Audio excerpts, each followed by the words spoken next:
You're rating these common training like advice. So 10 is high, 1 is low? Yep, 10 is great, 1 is stay away from it. So first thing is going to be mastering the basics. 10. Why you should master the basics is because the basics are still the only thing that I really use that work. As far as the rest of the fancy stuff, works every once in a while, but the basics are the basics because they always work. So you should constantly train those, but under increasing levels of resistance. Next up is consistency beats intensity.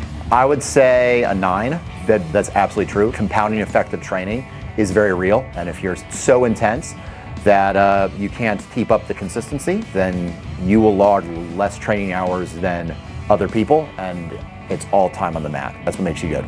All right, next one is going to be leaving the ego at the door. Oh, this is another 9 or 10. So I would probably say that this is a 10. And the reason is if you have a large ego and you can't lose, then you won't be able to explore new things and you'll hit walls because people will beat you. And because you're not willing to lose to people of lower skill level to experiment with different things, then you'll never progress in your ability to actually execute other things under pressure. Next up is repetition builds reaction. I would say a 6 on this one, because what kind of repetition are we talking about? So are we talking about repetition in front of a mirror for your techniques? I don't believe that actually builds fight skill. But when you're talking about repping out or repetition of time under pressure, that's a 10. So if we're just talking about repping in front of a mirror, I would say that's a 1. But if we're talking about sparring with jabs or something like that, where we're practicing a jab against a real live opponent who's actually making decisions and we're making decisions, then I would give that a 10. Next one is going to be breath technique or breathing properly. I would say that this is a solid 5. Breathing is important, but when you first start, everything is so overwhelming. There's so much processing going on that oftentimes breathing gets left on the wayside. And that's an unavoidable thing that happens during training, because you can either focus on what you're trying to do or focus on breathing.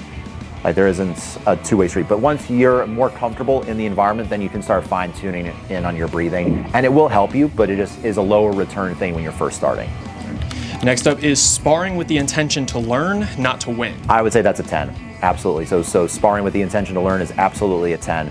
So this goes into the ego thing. If you leave your ego at the door, then it's going to be a whole lot better. You'll be able to experiment more, you'll have more fun, and your training partners will. And that's what creates a great room and environment, is people who are here willing to learn and wanting to learn, as opposed to a bunch of people having ego trips out on the mat. It makes for a great culture. Next up is conditioning your body. Conditioning your body, I think that's like a 5. So as I said, when you're first starting, that will be a byproduct to some degree of training, but if you're talking about intentional body hardening, where you're hardening certain bones and stuff like that, depends on what you're trying to do. If you're trying to go pro, you're gonna need that. You're gonna be in a lot of fights, you'll continually use that.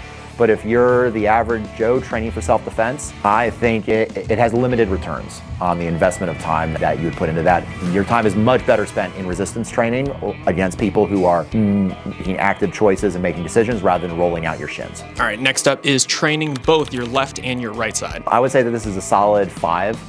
When you first start, you let your smart side lead.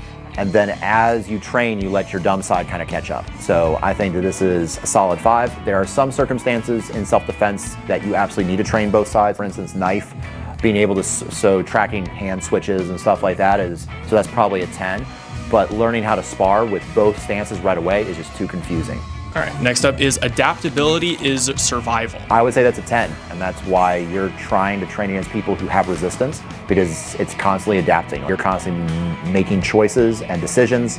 So I would say that that's a 10, being able to adapt and solve problems. Absolutely, it's why we're here to train. Our last one is going to be respecting the art and the lineage and others who train it.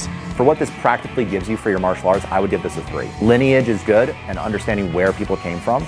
But if the effect is not the desired effect, then do you follow people blindly? That's called cults. So it's like, which martial arts can get rather culty, where you have the picture of the guy who started your thing up in front, everyone bows to him at the start of the class, vowing to unendingly preserve his lineage when he was just a man who made mistakes and had flaws and things he got wrong, just like all of us do. So I think it can be taken too far, but respect for your training partners is absolutely huge. But respect for the lineage and all that, I think that if the lineage doesn't serve your goals or what the instructor is teaching from that lineage, then it doesn't serve your goals. Perfect.